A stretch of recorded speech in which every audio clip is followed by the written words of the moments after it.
The road into the eruption zone is cracked and broken.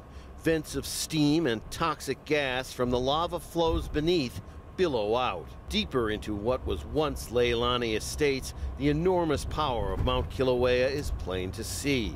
We passed roads sealed off by meter-high lava flows. Finally, we reached a wall of burning rock and could go no further. We've gotten just about as close to the lava as we can. The smell of toxic sulfur dioxide is very strong in the air, and it gets stronger when the wind blows from the wrong direction. But if you look behind me here, you can see that Leilani Avenue, this is formerly the main street in this community, is completely covered with that black lava. Beyond it, the smoke is the sign of another house that's being consumed by the lava.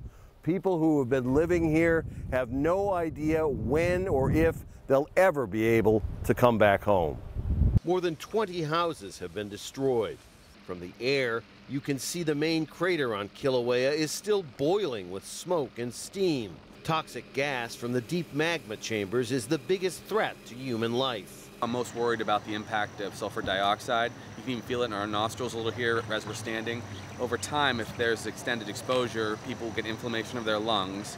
And if people have underlying lung conditions like COPD or emphysema, they could get into trouble. On Sunday morning, a long line of cars formed as some residents were permitted to enter the danger zone briefly to salvage important papers, medicines, pets, and personal treasures.